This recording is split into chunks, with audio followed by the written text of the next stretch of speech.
Good morning, or good afternoon, as the case may be for you, and welcome back to the Nicola Center's Winter Conference, We Belong to Each Other.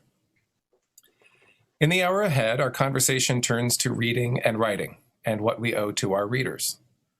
Our panelists, whose work ranges far and wide through the realms of scholarship, journalism, criticism, reviews, essays and creative nonfiction, poetry and novels, will be exchanging their ideas about the craft, why we write, maybe how we write, influences on our work, and who we are writing to and for. In short, what we talk about when we talk about writing.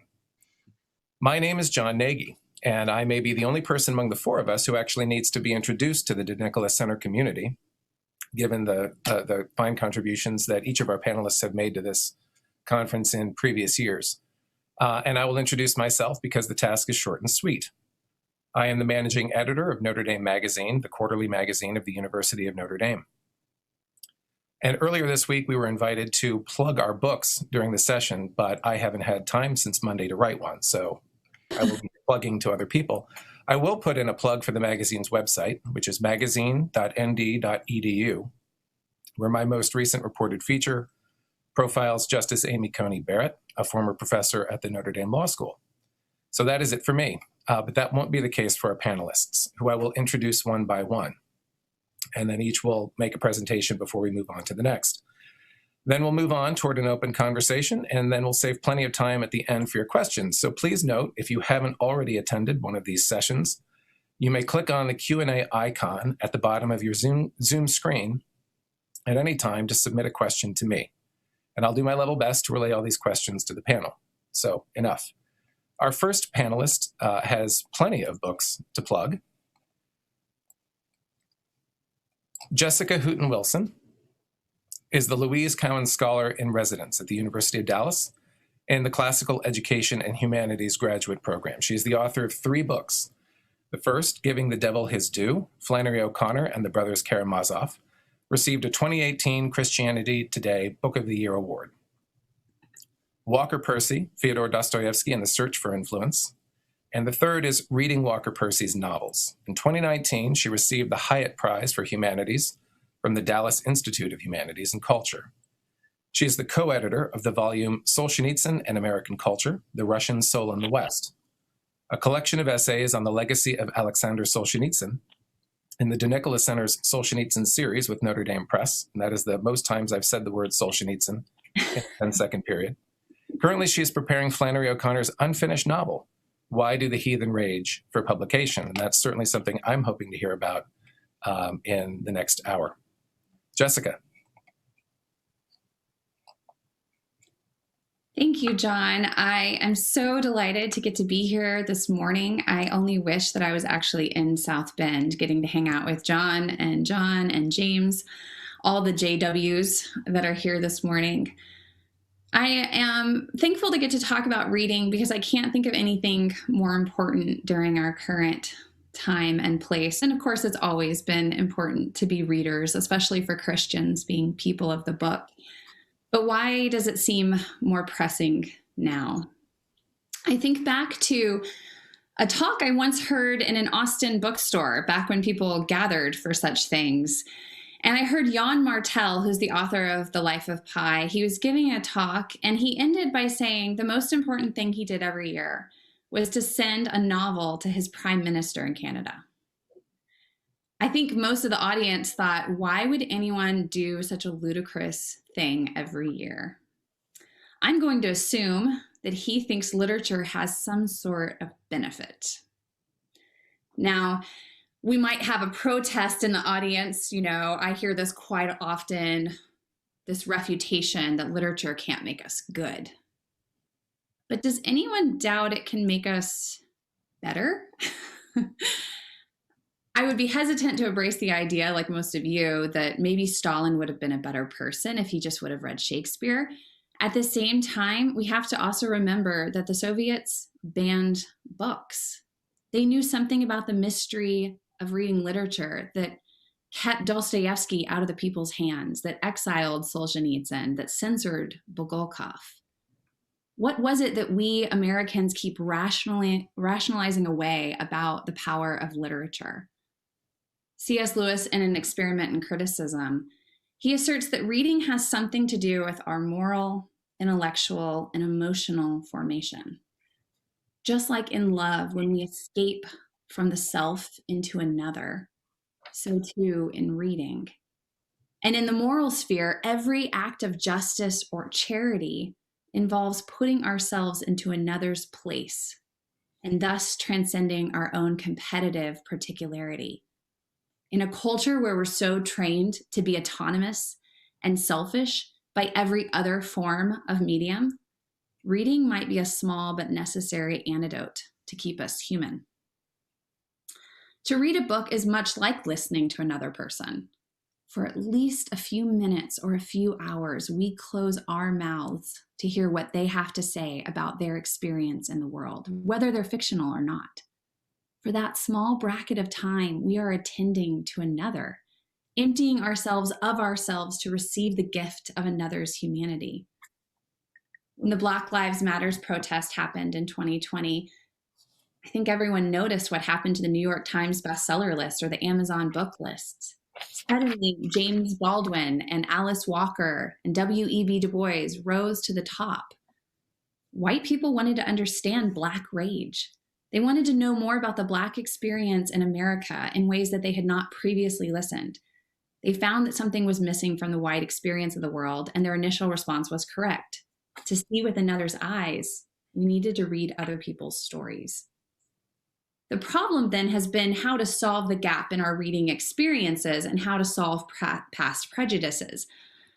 We cannot silence, or we should not silence, every book that has misrepresented other people.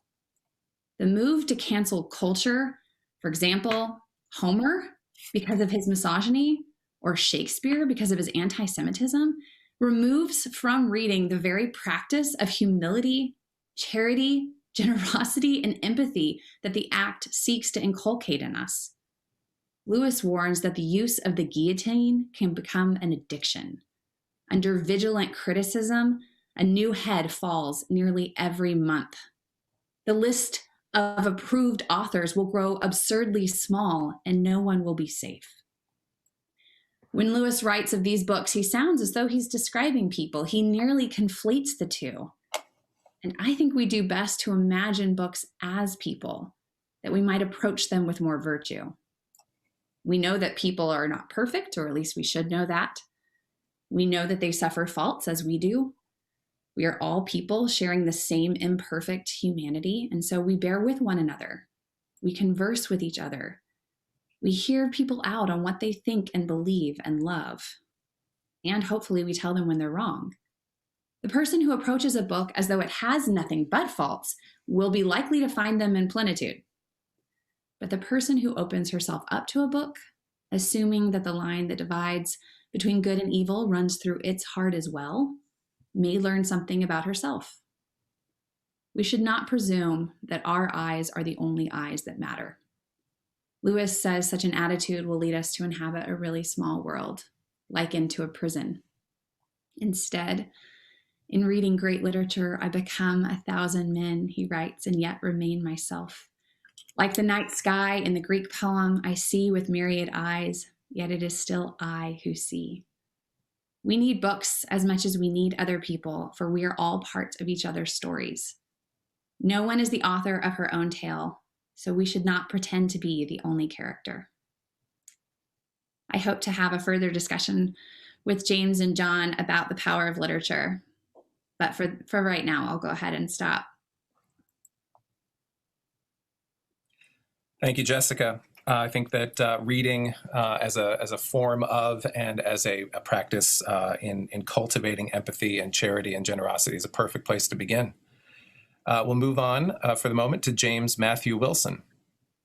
James is Associate Professor in the Department of Humanities and Augustinian Traditions at Villanova University.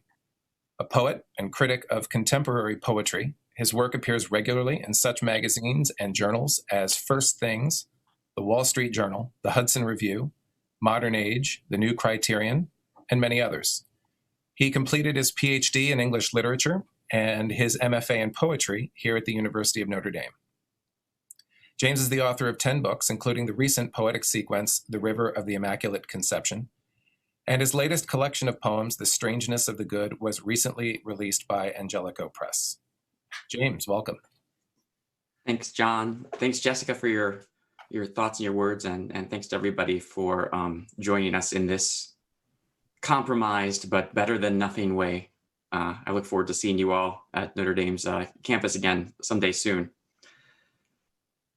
I was really gratified to hear this question, what do we owe our readers?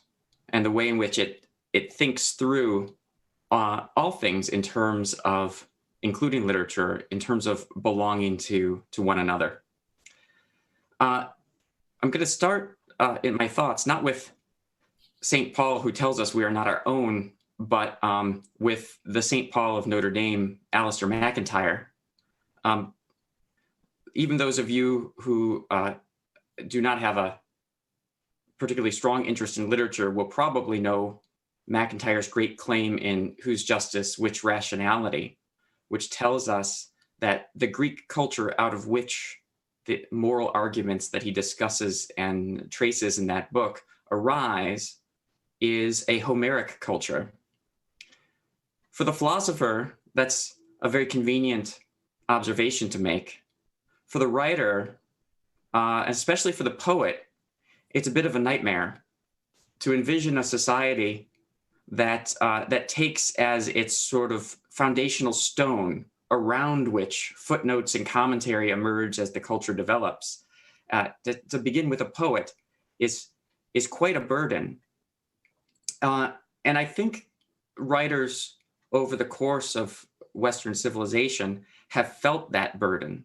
The way in which Homer was the cornerstone of Greek culture has led poets through the ages to think of their own act of writing not as a kind of private scribbling, but as having a clear social function. And in fact, if you look at the great rhetorical guides of the Renaissance, I'm thinking of Sir Philip Sidney's Defense of Poetry, but above all, the very long, eccentric, strange text from the late 16th century, George Putnam's Guide to English Poetry. Putnam never tires of describing all the things that poets were first to do. They were the first priests, the first lawgivers, not to mention the first musicians, the first inaugurators of rites and rituals. What Putnam thought he was doing in writing all this and making all these claims, we really don't know. But I suspect that it has something to do with this sense of being part of a culture that began with the poets, however minor the role of the poets in his own day may have been. To that burden, that Greek burden, let's add a Roman one. I don't think we know much about the initial reception of Virgil's Aeneid. There was no reception in his lifetime, of course, but we know by the time St. Augustine was in school that Virgil was one of the 4 great authors that every educated Roman would have to read. And of course, the Aeneid is the poem that taught Romans how to be Roman. So not only was it canonical in the sense of being something that everyone had to know, but it was also the poem that made a claim on what it meant to be the sort of person who knows that sort of poem. Again, what a burden, but also what a beautiful legacy. I want to step back and look at a particular moment of that legacy, which is the early 20th century. So the modern age, but specifically the modernist period. And the reason I want to do that is because some of the conditions that were unique or were new then, are still with us now. At that time, the paradigmatic form of poetry was not Homer's epic, nor for that matter, primarily Shakespeare's verse drama, but was the lyric poem. And this was due to a number of things, including that, of course, in the 19th century, the novel had become the great medium for the telling of stories, just as in the early 20th century, film would become the great medium for telling stories. And so the lyric poem or the poets, I should say, had in part given up their role as serving in a very profound and ancient sense, the memory function of society. So poets, who were again primarily lyric poets in the modernist period, nonetheless looked about themselves and they felt that burden of Homer's legacy, where they knew that poetry had always served a kind of cornerstone social function, but they looked at their own work and they were not quite sure how to locate it or how to justify it. So I want to just review 3 responses from that period, and they fit conveniently under the categories of tragedy, comedy, and liturgy. Before I address them, I just have to say 2 qualifying things. You're going to notice 2 theses. One is that when poets at this time asked the question, what do we owe to the reader? They reversed the question. What do readers owe the writer? Or at least in part. And that's, I think, a bit of a problem and led them to give, on balance, inferior answers to the question. So let me begin. In 1925, W.B. Yates received the Nobel Prize for Literature. I remember as a young enthusiast of Yates's work, reading through his late essays and coming upon that Nobel Prize address. And at the beginning of it, Yates refers to himself as a playwright and a manager of a theater.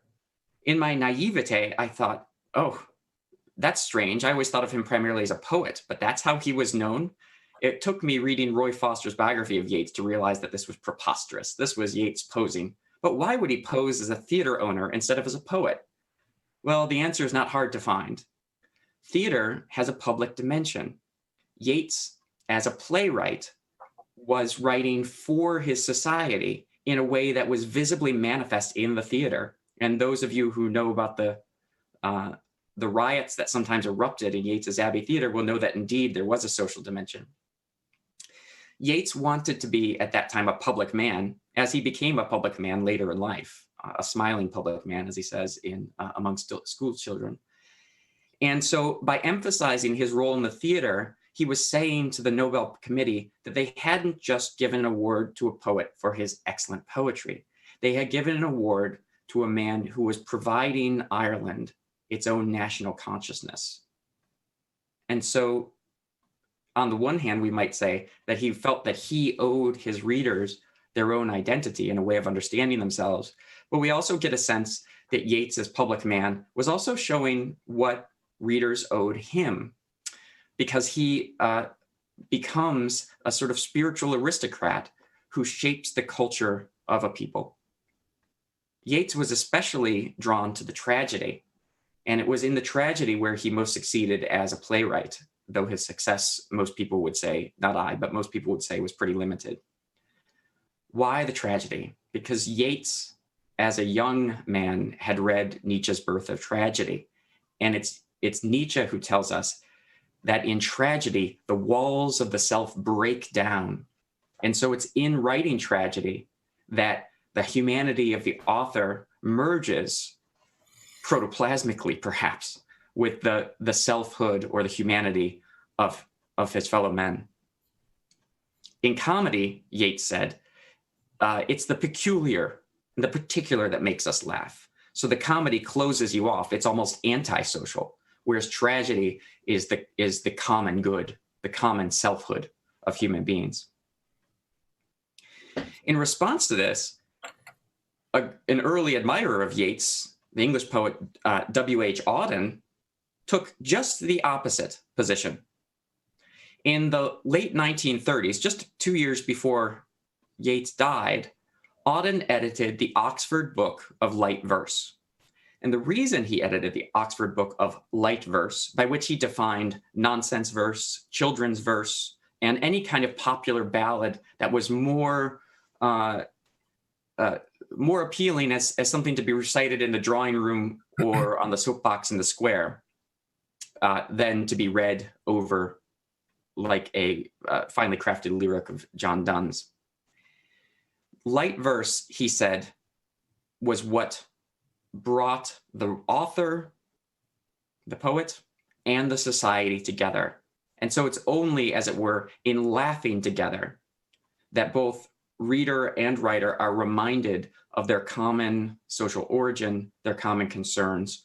I'll just give you a couple quick quotations. Here's from the introduction to the Oxford Book of Light Verse. He says, as the old social community broke up, artists were driven to the examination of their own feelings and to the company of other artists. They became introspective, obscure, and highbrow. But the light verse and the society that it makes possible enables a poet to grow more fully. The problem for modern poets, he says later, is to find or form a genuine community in which each has his valued place and can feel at home. In such a society and such alone, will it be possible for the poet, without sacrificing any of his subtleties of sensibility or his integrity, to write poetry which is simple, clear, and gay. At the same time, or just before he edited that volume, Auden wrote one of the, perhaps the only great light verse poem of the 20th century, his letter to Lord Byron. Byron, the Romantic poet, had been the great 19th century author of light verse, Don Juan and Childe Harold being some of Auden's favorite poems. So he wrote a long light verse poem to his ancestor, the previous light verse poet, Lord Byron. And I have to give you some quotations because they're just so wonderful. Here's one stanza. And note, he's talking about the role of the poet in society and how society is specialized, but that the poet's not allowed to. The important point to notice, though, is this, says Auden. Each poet knew for whom he had to write.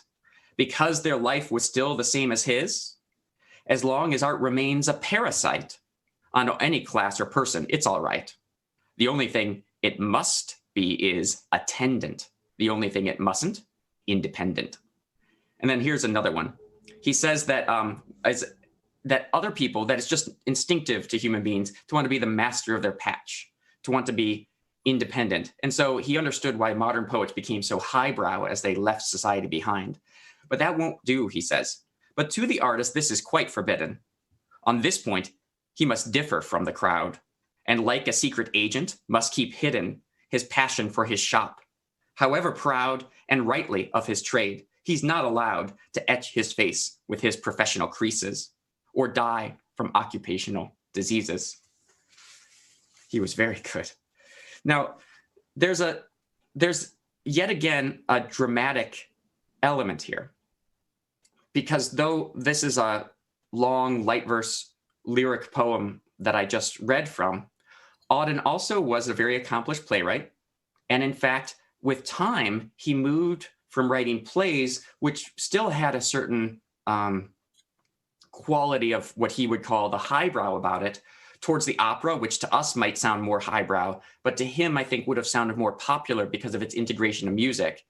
And if you hear his late operas, which I'm pleased to say I first heard at Notre Dame many years ago, if you hear his late operas, I'm thinking particularly of one after he moved to America about Paul Bunyan.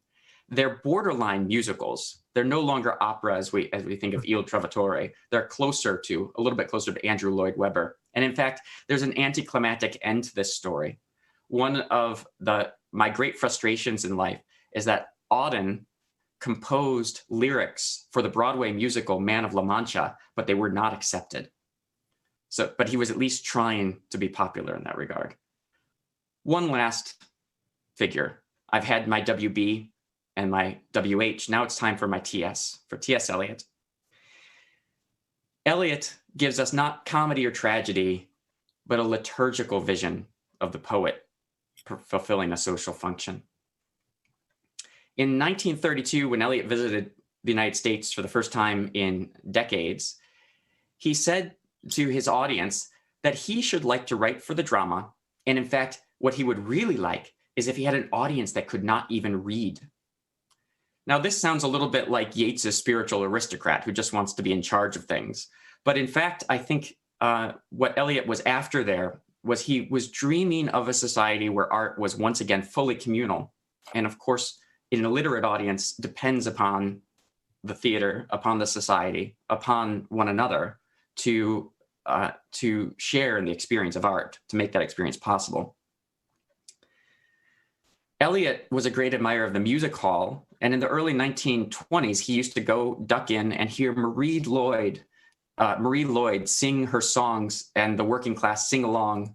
And this was one of the great joys of his life. In fact, it's one of the few moments where that rather dour poet could definitely be said to have been happy. And when Marie Lloyd died, he wrote a short essay celebrating her. And he emphasized that her superiority to other actresses of the age was not an aesthetic superiority, but a moral one.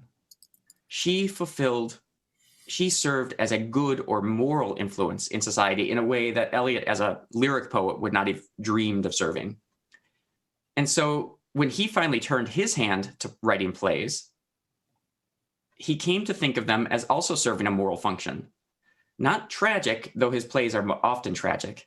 Not quite comic, though I'll have something more to say about that in a second. He conceived of them as liturgical. His first play was called The Rock, and it retells the history of the Church of England. And so it taught its audience the history that it already had in common. Much of the play, and in fact, the best writing of it, consists of choruses that are theological in theme, and in fact, highly scrutinous and developed as works of theology. But they're choruses said together, recited together on the stage, and which are very memorable and therefore give a kind of liturgical language to the very people who are sitting in not the pews at this time, but the seats. One more play of his, Murder in a Cathedral, is in fact structured as a mass. It has a homily, just where you would expect it to appear, that's just before the Eucharistic sacrifice where Thomas Becket is martyred, killed in his own church. In both these cases, we see that Eliot is drawing a liturgical form to try to reconstruct what he thinks of as the lost commonality between author and reader.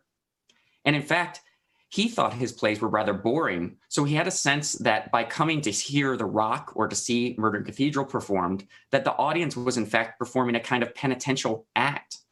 And, you know, there's a kind of truth to that. In our age, aren't there times when we go out into a public event, go to a conference, and recognize that we're making some kind of sacrifice of what we might otherwise be doing at home, but in order to know things in common with others, there can be a kind of penitential, sacrificial act there. Let me just conclude with a few thoughts. I think that all these writers asked the question the wrong way. And so they ended up giving a not wholly satisfactory answer. The question they should have been asking themselves is, how could their poetry play a role in society? And the only way they could answer it was by not continuing to write the poems that made them famous, but by trying their hand at drama with much success. But again, it's not the same thing. So I'd just like to comb through what they did and just suggest a few points for how poetry, lyric poetry, could play a role in our age. I think it has to have three basic elements. First, it has to retain and maintain the great themes. Second, following Eliot, it has to remember always that form and ritual are absolutely integral to it. Too much of the modernist poetry lacked form, and it lacked the kind of ritual familiarities of the stanza of rhyme and meter that draw people to poetry in the first place, even before they may understand it. And then finally, rhetoric. How do we think about poetic language? Poetic language needs to be the language of the people, the language of everyday life, of ordinary persons, as MacIntyre might put it, but deepened in perception, heightened in clarity and meaning, and then made permanent in expression. So poetic language should be nothing other than a refinement of our everyday speech, and not some other kind of speech altogether, as modernist art tended to make it become. And this leads to just one final comment. Lyric poetry does need to be performed, not always as dramatic verse, but we need to be reminded perpetually that the speech that or the writing you find on the page is intrinsically dependent on the speech that crosses through the air and enters in the ear. And so to neglect the performance of poetry and poetry as a public act is a great, excuse me, it's part of what caused poetry in the early 20th century to lose some of its audience, but it's also something that we need to reaffirm, reassert, and make place for in our day, which is why I'm so pleased that at the conclusion of the program tonight, we're going to get to hear one of the great contemporary readers of his own work, Dana Gioia, recite his poems. Thanks. Well, James, thank you. And like Jessica, you've added to this kind of rich feast of ideas and points that I think we're all going to want to dive into. One question that you raised that I wasn't expecting you to raise that I would like to flag is that question of what readers owe us.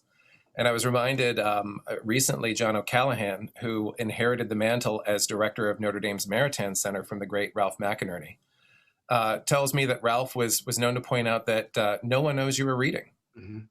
And that, in other words, whatever we might owe our readers, they really owe us nothing. Now, you've opened up kind of a possibility there for us to think a little bit beyond that. But I do wonder, given declining trends in reading for pleasure and in social empathy and the connections between those things, how do we get people to read novels and poetry? How do we get people to read long-form nonfiction? And is it our duty to try? So we want to turn now to John Waters. And John, I won't thrust that particular question upon you, but we will turn to you next. And I want to welcome you dialing in from Dublin. To apologize because we couldn't get you out for your routine trip to South Bend, where it's always sunny and 75 degrees. But maybe next year, maybe later this year. John Waters began his career in 1981 with the Irish music journal Hot Press, and later wrote in the Irish Times from 1990 to 2014. His first book, Jiving at the Crossroads, was published in 1991 and was about the cultural underbelly of Irish politics, and it became a massive bestseller. He has gone on to write and publish 9 other books, as well as a number of plays for stage and radio. His essays have appeared in First Things, where I believe he's still a regular contributor, The Spectator, The Guardian, The Observer, L'Osservatore Romano, and La Stampa, as well as many Irish newspapers and magazines. John, welcome. Thank you, John.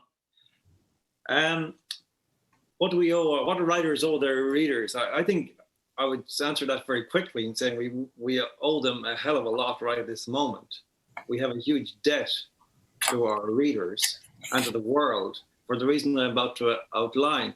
And I think this is what I want to talk about, really, the crisis that writing faces, because the very fact that we're here in this format on these screens, on Zoom, as opposed to sitting on a stage in Indiana, bears witness to the problem that something has gone wrong in our society, something fundamentally, and I would say that it's a failure of prophecy. And that failure of prophecy is down to writers of all kinds, because there's nothing, I think, very little in the trail leading to where we are in the writing of the Western world to prepare us for where we now are in the once free world, where we have been for the past 9-10 months, periodically locked into our homes, being harassed by police officers, being hounded for the most basic things, having the most intimate aspects of our lives attacked, assaulted. And that then extends to all kinds of contradictory things that we didn't expect to see in our lifetimes, whereby in another context, but actually a related context, the election just 2 months ago in the United States was visited by this situation afterwards, whereby the entirety of the media could actually suppress a central understanding of what had happened in that election successfully, as far as perhaps half or more of the population of America, and way more, I would say, than half the population of the rest of the world was concerned. That comes down to writing. Now, writing is, I'm using it in the broadest possible sense, and I used to be, I started off years ago, I used to write plays, and I've written songs. I've written short stories, so on. But primarily, I was a journalist. But I think of journalism. I mean, it's a very broad spectrum, journalism. At one end, it's kind of clerical. It's clerking, really. And then it goes at the other end. It touches the tail of literature, I think. Maybe sometimes it pushes its way in there. And I think that right across that spectrum, something radical has happened. I think the novel is probably emblematic of the problem and what's happened. Joseph Putnam wrote a book, The Decline of the Novel, a couple of years back, where he talked about this, that the novel, which had started out of Protestantism and went on to explore what he called the thick self in a thin world, had in the last maybe 3 decades began to founder and lose its direction and really become non-really essential, as it were, in this age. And I think that's broadly true. I think there are very few novelists that you could say have prepared us or done anything to prepare us in the recent past for what we're looking at now in our society, that we're actually possibly within inches of the cliff edge in terms of our civilizational values and our civilizational understandings. And that's down to writers. I believe it's a metaphysical problem, and as Joseph Putnam suggests, that we have obviously something happened, that writers cease to be able to connect with the deep underlying truths of our society so as to predict. Now, I don't mean predict in a crude kind of predictive way in that sense. I mean, oddly enough, my first play, which I wrote nearly 30 years ago, was called Long Black Coat. And quite fortuitously or accidentally, it was based in 2020. And it actually was about a situation where 2 men were locked into a room because of some crisis outside. A nuclear thing, I think, was broadly the idea. And they were in this kind of futuristic scenario based on a booklet which used to be in every Irish household about what to do in a nuclear war. And that was essentially, you got you got your wardrobes, you fill them with earth from your garden and you put them in your windows.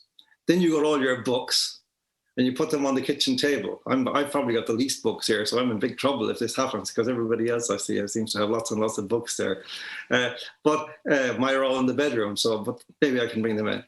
Now, I'm not saying that was, it was said in 2020, there was talk about sheltering in place and all that kind of stuff, which is weird. Now, I don't claim to be, a soothsayer, but I think that when you actually go into things as a writer, you discover things you don't know. That's part of the the unconscious journey that you go on into.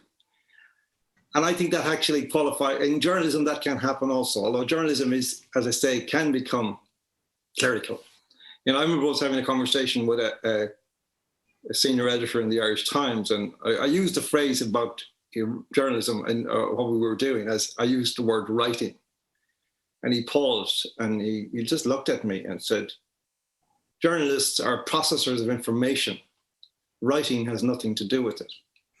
And I've never accepted that idea, because I did think that journalism aspires to being literature, and sometimes it succeeds, I think.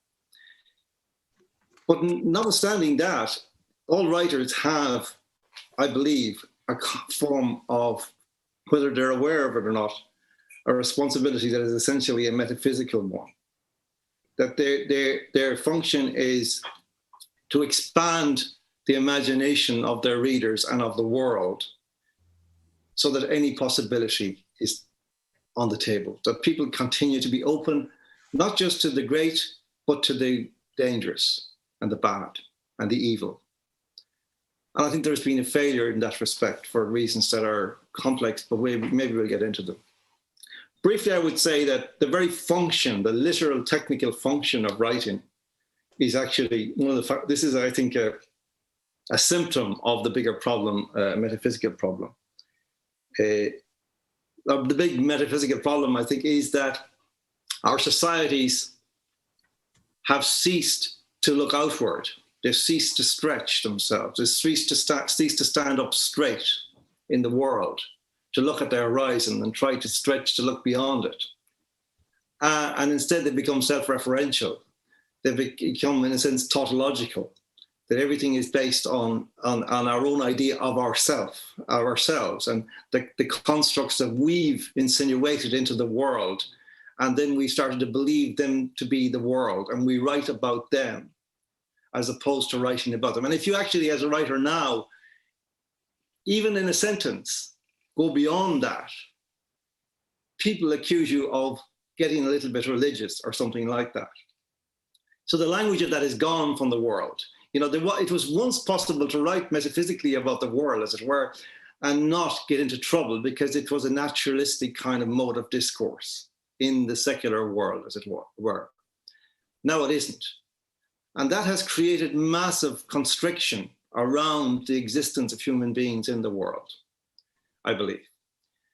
And that's fundamentally what we're facing. But the very function of writing through the internet, and I think this is a related thing, or an accelerant. I mean, in some ways, the COVID situation is an accelerant on just about everything bad in the world. But I think the internet before that was an accelerant on some of these syndromes or processes, whereby it changed the very nature of writing and made that journal editor, made his kind of declaration seem a little bit more plausible, that writing has nothing to do with it. That writing became something else. It became merely a kind of a purveyance of information, of opinions. It lost all the layers. It lost all the resonances. You know, the ambiguities went, and the sense of that you could write a sentence that had multiple meanings or multiple intentions. That seemed to go. And that then cross-infected other forms of writing, so that just as television had infected drama, then all kinds of writing became infected with this reductionism that came from writing on screens. That's the internet, yes, but writing on screens and onto the internet. Because there's a fundamental difference between a page, which is what Yates wrote on and for. Yates was, the page was the screen, as it were, through which he spoke to the world. But it was a different kind of screen. It was like a mediator between him and the world. It was his way of checking himself, his way of reflecting himself back as a writer so that he could verify before releasing. The screen is a different thing, the technological screen. It's a two-way mirror beyond which there is a hostile audience, which we write for without knowing it. Unconsciously, we start to write to protect ourselves. You know, a poet friend of mine once said, years ago, said to me as a piece of advice, it's one of the best pieces of advice I think any writer could ever get. He said, write as if you were dead, by which he meant, don't think about the consequences. Don't think about the reaction. Just imagine you're going to write this and tomorrow you will be in the ground. So what would you care? That's gone. That insofar as that ever existed and it did with that's, I think, the unconscious kind of principle of all writing, all great writing. It is written like that.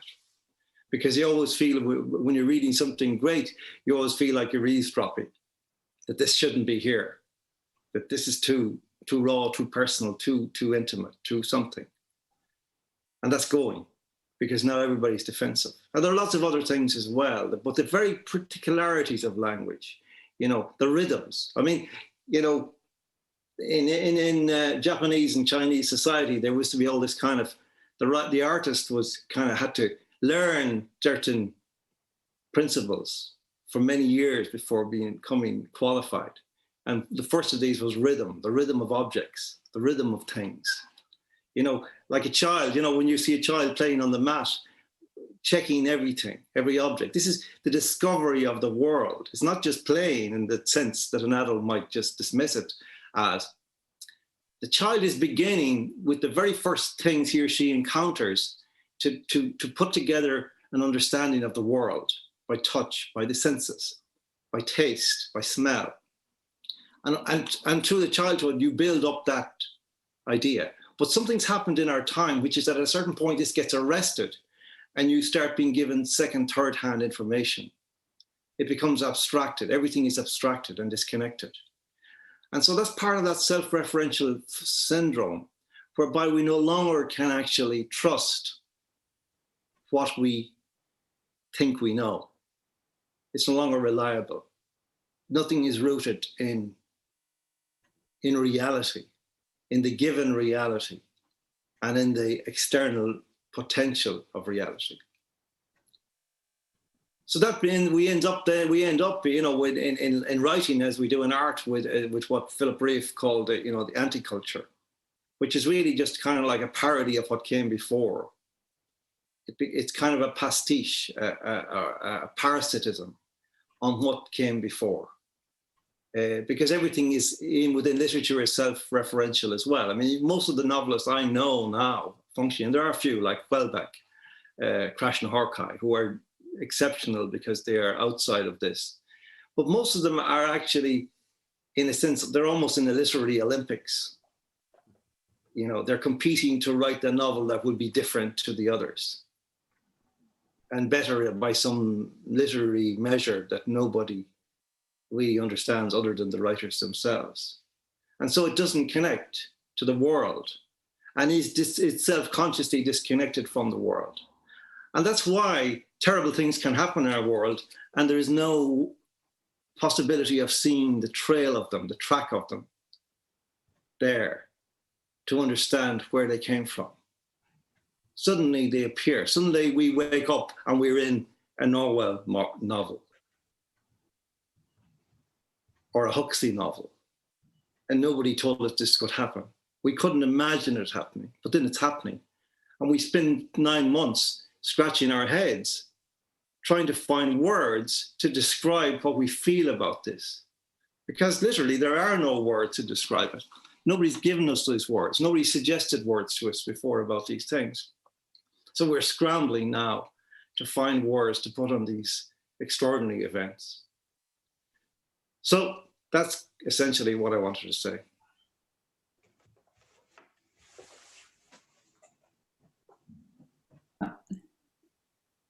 Sorry, John, thank you very much. I think in building on your thematic points about the crisis that writing faces and the failure of prophecy, which resonates with me, and I would assume would resonate with others on the panel and perhaps our participants. I'm sort of drawn back to that question of how we reach our readers. In other words, if writers are failing the act of prophecy, that might be one reason why we're no longer being read.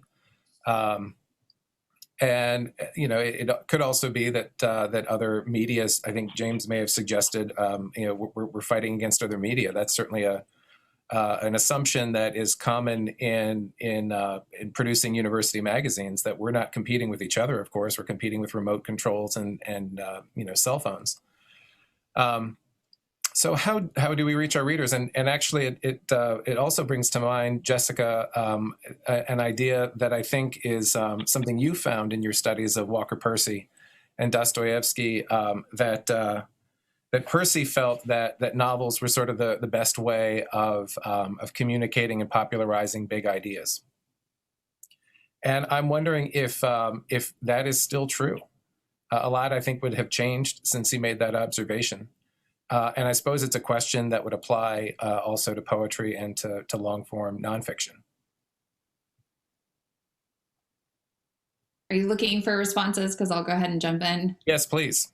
Okay, so I had a couple of thoughts on those great presentations. The first goes to John's point that we have had a failure of prophecy, that we were supposed to be, as writers, helping to create these thick souls in this thin world.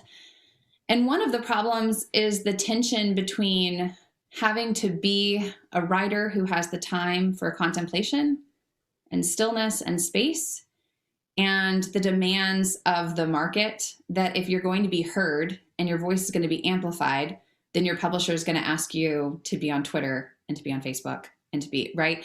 And so there's this competition between writing something that no one really will hear, but might be the best book that's been written in 100 years, and writing something that is for the market, and yet you don't have the time to write something that is going to be read in 100 years. Does that make sense? And so there's this tension there that I think writers are experiencing and trying to navigate, especially young writers trying to figure out what that looks like and how to play that game and not knowing the answer. And so I would love to hear more from James and John about how to balance that maybe as writers. How do we have the space that it takes to really look beyond the present? Because I think the greatest writers who are able to see prophetically are those who are invested in the past in the way that James is, the way he's talking about retaining and maintaining the things that have come to us, that have been given to us, so that we can see prophetically, right? That vision will be granted to us when we're not buying into the fallacy of presentism, in which we're only stuck in our moment, right? But we see ourselves in this larger vision of past, present, and future. And I appreciated the way that James put that. At the same time, I want to highlight, and this is not serious, but I want to highlight for everyone that James said W.H. Auden and W.B. Yates and T.S. Eliot were wrong, and he had something to correct them with, which I just thought was great. And I wish that we could, had that in a block quote somewhere in front of his face. But I would love to hear James and John respond to that tension.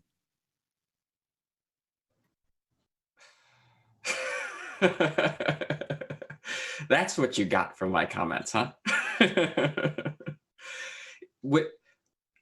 I know when I sit down to write, the first community that I'm trying to participate in when I'm writing is with the authors who have formed me and who have revealed reality to me. And it occurs to me that really is the first community, such that the only justification that I require for my own work is that it's a way to enter into conversation with the poets, with the writers I love. McInerney was a teacher of mine, and I have always remembered that little 3x5 card he kept above his desk that says "Nobody owes you a reading," and I've always thought it was a very helpful thing to do and to remind myself of, because I've never felt, and this is why I think Yates and Eliot were a bit wrong. I've just never felt anybody had an obligation to read my books. I've just hoped that that if I wrote in a way that that the writers whom I most admire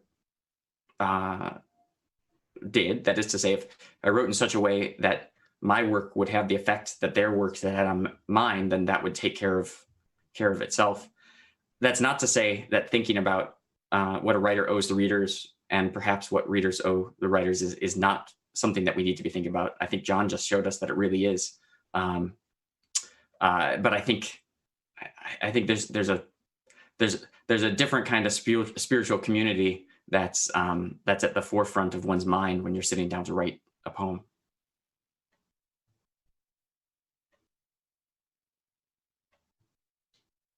Yeah, I think that you could approach this in terms of trying to identify what is happening to the writer. Generally, I mean, I don't mean all writers, obviously, we're generalizing. But in culture, there is clearly there are forces bearing down upon writers in culture that we kind of need to try to understand, because they seem to be forcing them to become particular kinds of writers and not become other kinds of writers. And only the bravest then will survive this. And there's a huge, there are impositions, as I was saying, the metaphysical is like a taboo area, really, culturally for writers, more and more. But the sociological, as it were, is also, and maybe rightly so, but the social and the sociological are two different things, really, I mean? Like, if you go back and look at, the earliest hieroglyphics on the walls of caves, the two strongest themes were the community, living in the community, and the transcendent, to try to escape, as it were, from this mortal existence and the limitations of it. And they're they've got to be the two great themes of all art, really. I suppose love and war are in there as well, but they're part of both of those. And it seems they're the two kind of elements that are most rejected now. There's a kind of ideological kind of background radiation which makes it kind of restricts. I mean, the idea of, particularly in the West, I think, the idea of being a social writer or being in any way sociological is really frowned upon. This isn't true in Eastern Europe, for example. Certainly not true of the Russians, and even recently, in recent years in Eastern Europe, there's been a real resurgence of writing which is deeply, profoundly engaged with society and with culture and with life of the life of the people. But in the English-speaking world, that's less true. Not so much in America as in certainly Britain and Ireland. There's this kind of almost snobbery. Oh, we don't talk about those things. That's not our business. That's not what we do. We leave that to journalists. And I think that something needs to happen, to change that. Maybe what we're experiencing now, who knows where it's going to lead? Maybe the trigger for some kind of shift in that regard. I certainly hope so. I mean, it's certainly very noticeable how absent the artists and writers are from the discussion about what is happening now. Like who? I mean, like in rock and roll, we had Van Morrison and Eric Clapton. That's it. Ian Brown, sorry. This is like, rock and roll is like the foundational kind of, the voice, the cry of the human heart against tyranny. Because it started, in one sense, it started in the plantations where the slaves hollered to one another across. And then it also started in Ireland, in the imaginations of the immigrants who left from famine, fleeing famine, whose music transmogrified through country and collided with the blues in Sam Phillips's back room with Elvis Presley, and became this explosion of youth rebellion. But where is it now? Nothing to say. In fact, if anything, it's on the other side of the liberty, the freedom, tyranny equation. And this is really interesting. But we don't seem, there seems to be a complete flipping of our culture in this regard, that we no longer have the artist, the writer, or indeed the journalist as the watchdog on our freedoms.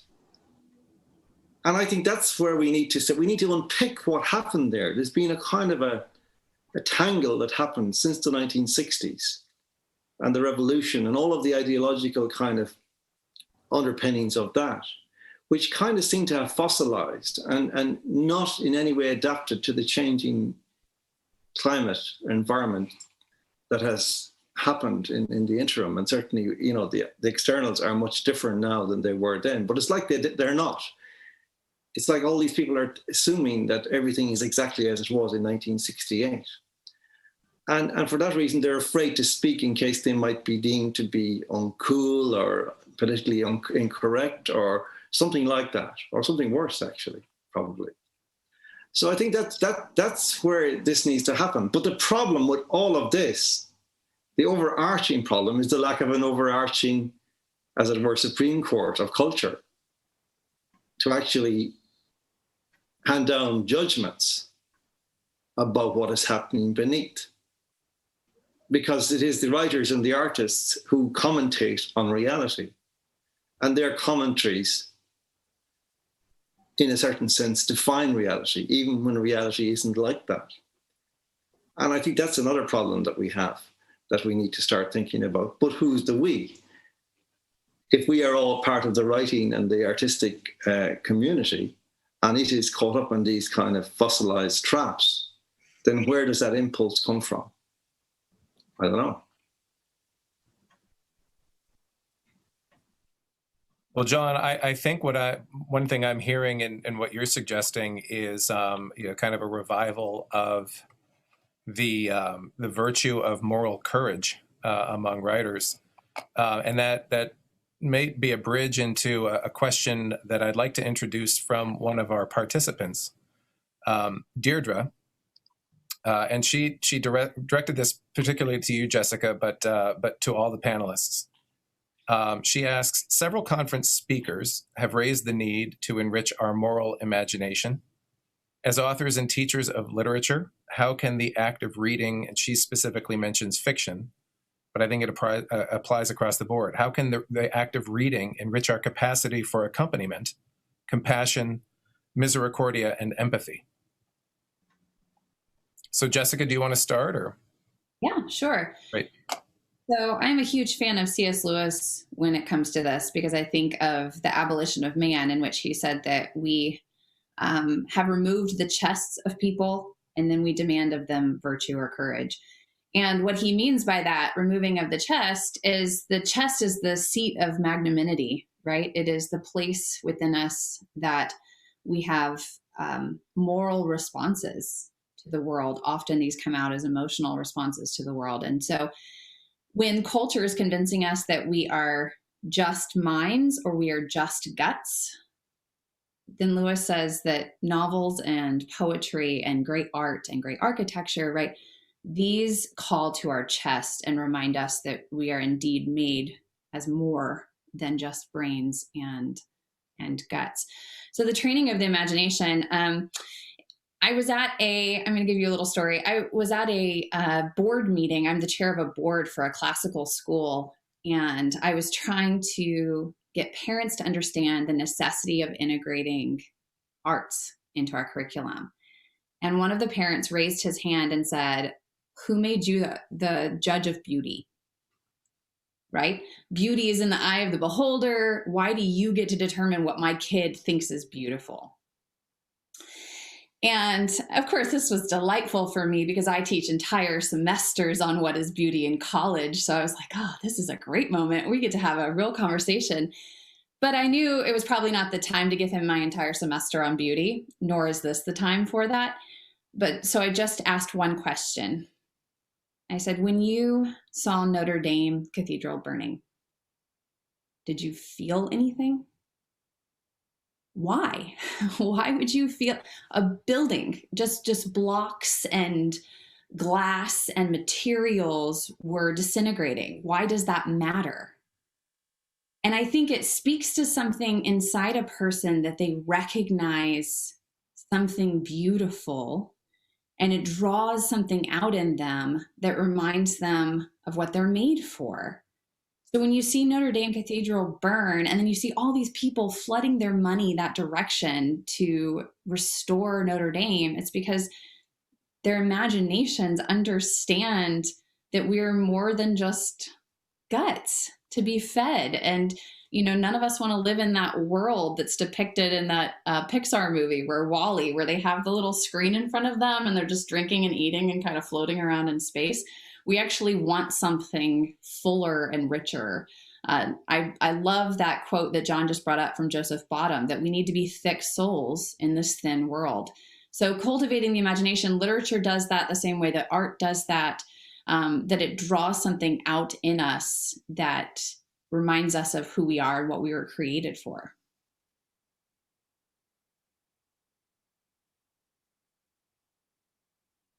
James or John, do either of you want to take a crack at that?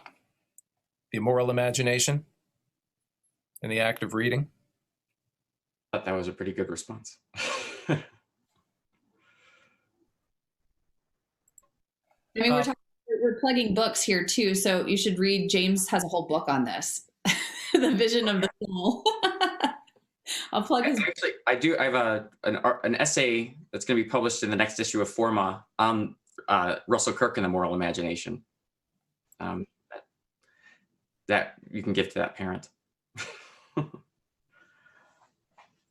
Yeah, So, I go ahead, just John.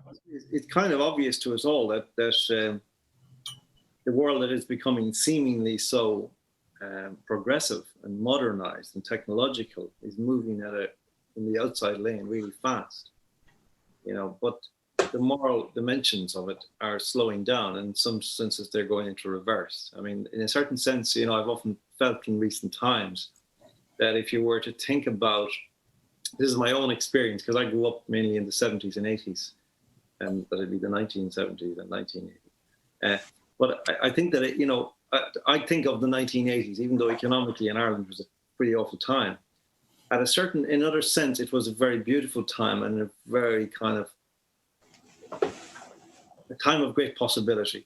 And I often think now that if you were to think of the decades as like slices of cake, and to take a slice out of the 1980s and leave it on a plate in front of you, and take a slice out of the last decade and put it on another plate, and look at them for a couple of minutes, it strikes you that something really badly wrong. And what's wrong is that in a lot of all the senses that really matter, they're in the wrong order. You've got to kind of switch them around. And then they become, in a certain sense, progressive. There is an evident progression there, morally and ethically and culturally and spiritually, And for all that we talk about progress, we're actually regressing all the time. And the consequence of this is for young people, and you can see it particularly young people who have no experience of anything else other than this deadening culture, that they're no longer looking to their horizon. Their measure is themselves. Their measure is the man-made world, the bunker that Pope Benedict spoke about in the Bundestag in 2011, the bunker that man has made for himself to live in, to shut out the mystery. And that's the way we live. And everything we're talking about is about that. And that's kind of the reduction that we're now. That's why we're here looking at each other on these screens, fundamentally. That's fundamentally the reason. It's not because of a virus. It's not because of a pandemic. It's because of this failure, this reduction, this closing in, the closing back, the shrinking of our horizons. And that, of course, as Jessica says, beauty is the measure of that in a very particular way. That all of the great art, all of the great literature aspired to something other. It was an act of reverence to something other, which is no longer possible, or becoming extremely difficult, at least, even for the greatest of writers among us. That they are constantly kind of policed out of seeing the world like this.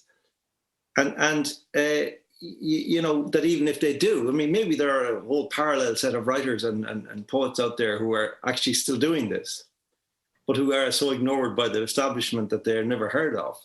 And that maybe in 50 years, all this work will erupt from somewhere and we will sort of, rediscover something, a parallel world that has been here all the time. But I don't think so. I don't see any evidence of it.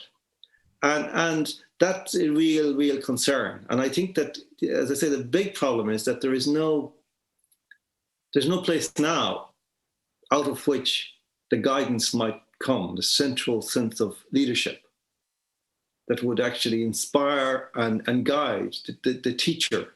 There is no teacher anymore to tell us how to get out of this trap, how to help each other, how to help our sons and daughters to escape this trap. I think this is a real problem.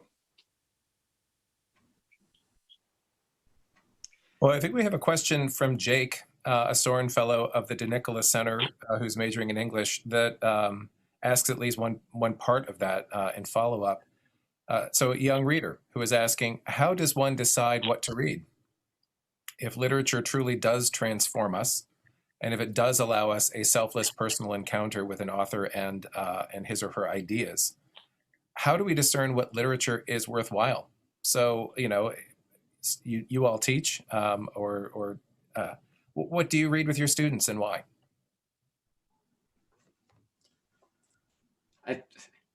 That's not as hard a question as it might sound. I mean, there are a handful of books that really give us the dimensions of the human soul and the horizons of reality and there are many that deepen and expand them, but there are really a very small number that give us the initial canvas or backdrop. Homer, of course, and Virgil as well, Dante, Shakespeare in Lear and Hamlet. But there's an Irish play, John, is it Da, where a fellow goes to apply for a scholarship, and the guy says, who's your favorite poet? And he says, Shakespeare. And then he comes back later and says, Shakespeare's not really my favorite poet. And the man says, no, he's not anybody's.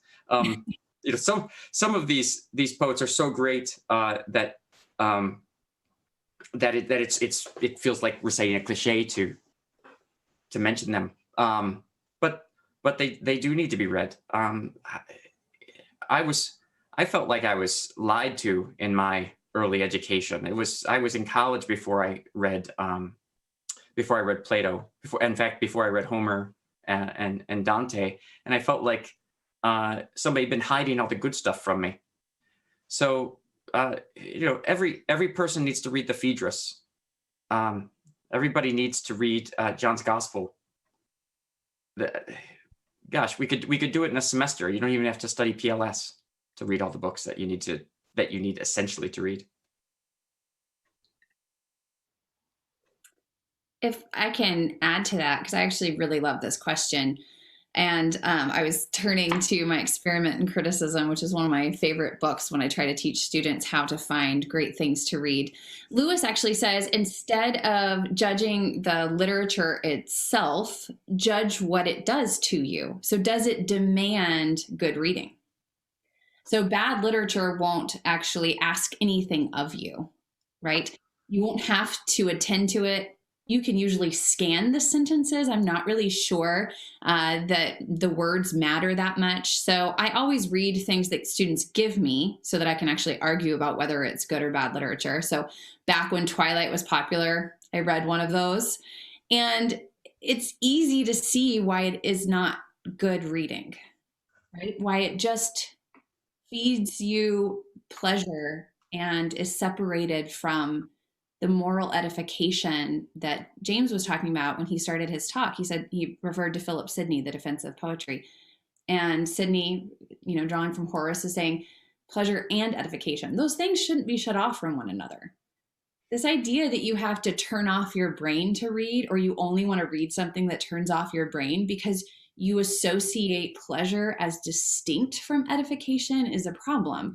Those things actually should be combined. Like when you are reading something that you can relish the words, that you can enjoy the sentence, that you can hear it out loud, that you want to fix your attention, that you get lost in the story and forget you're reading a story, right? In the same way that if you're watching a bad movie the whole time, you're like, oh, why'd they make that acting choice? Why did they shoot that way?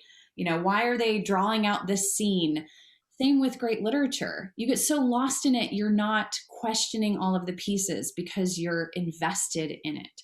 So I think when we judge what is good literature or bad literature, yes, there are the best that has been thought and said that we need to recognize canonically and pass down to the next generation. But there's lots of other voices from the past that have beautiful writing that hasn't been part of the canon that the 1930s Mortimer Adler and a bunch of other people came up with that should be included. And how do we assess those things? Well, we assess them by whether or not they make good readers out of us, whether they give us the capacity, as John mentioned, to worship, right? To feel reverence when we read them, whether they feel prophetic or are they just speaking to the moment that we're in. So, and I think this is a really great question. It's not one that we can even fully answer here, even though I think James did a really great job. I hope I've added something to that. But as a teacher, I welcome these kind of conversations in the future too, if people want to email me and get book lists and talk about books.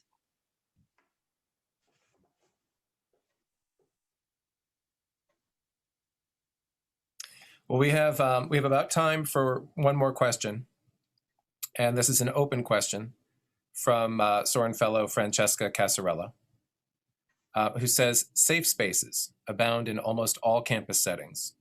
written out in clear letters to comfort us beyond the reassurance of another human being. Before an interaction, we are notified that we ought to feel comfortable.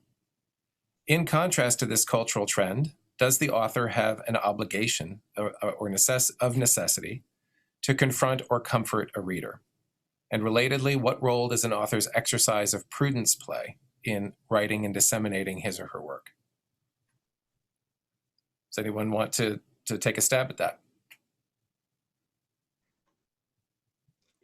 Real quick, John, sitting there in Ireland, Dublin used to provide an image of what a public sphere looked like to so many people, with writers who engaged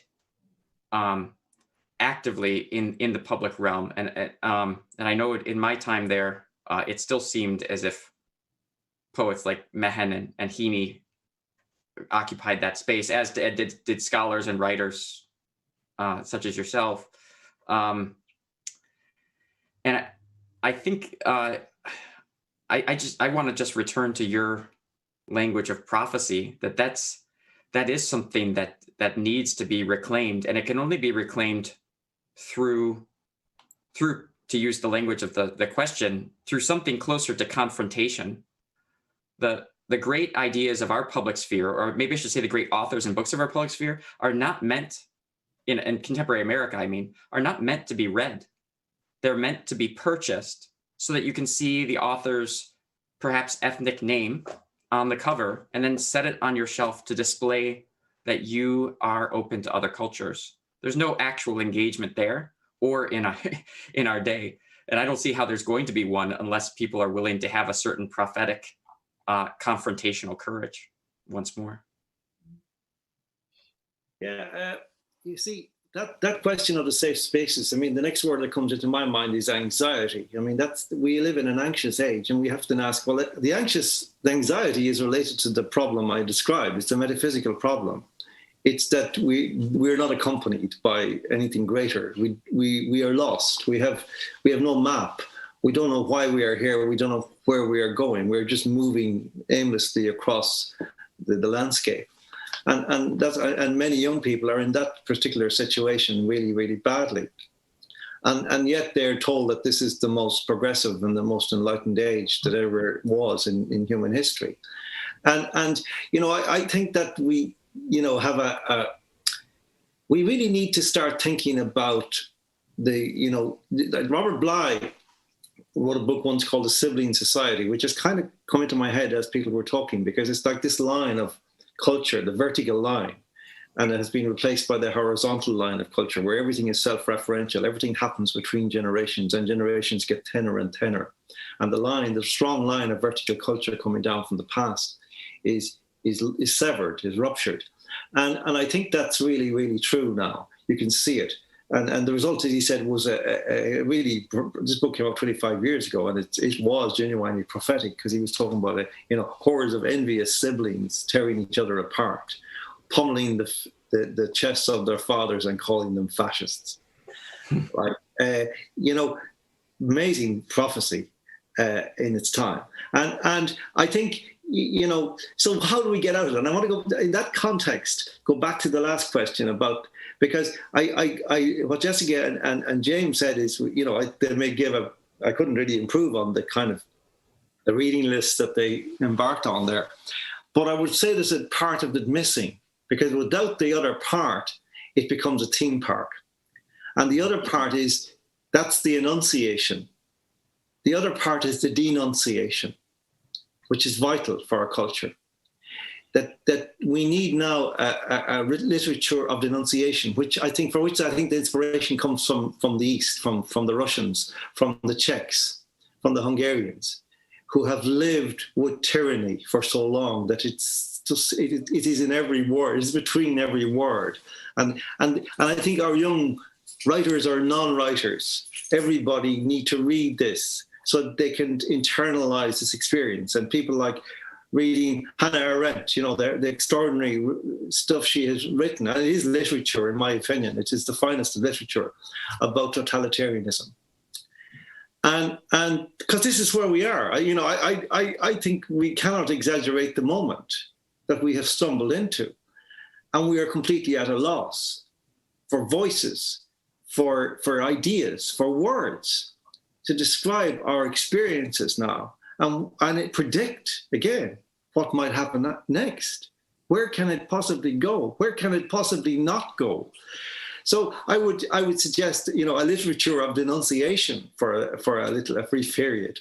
And I would, the source of that, but also, recently Welbeck, I think is, standing, head and shoulders above the pack, really, of novelists in his time, because he has, in his way, really prepared his readers for something of this order.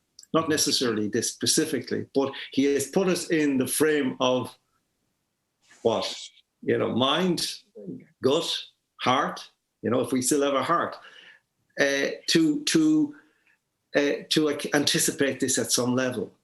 And so I think actually Welbeck's readers are probably the best qualified to deal with the present situation. So we need more Welbecks. If I can add something to this, this is a fantastic question, and it really does get me riled up. When you think of student development departments in universities, and the research shows that people who go through suffering together bond closer, right?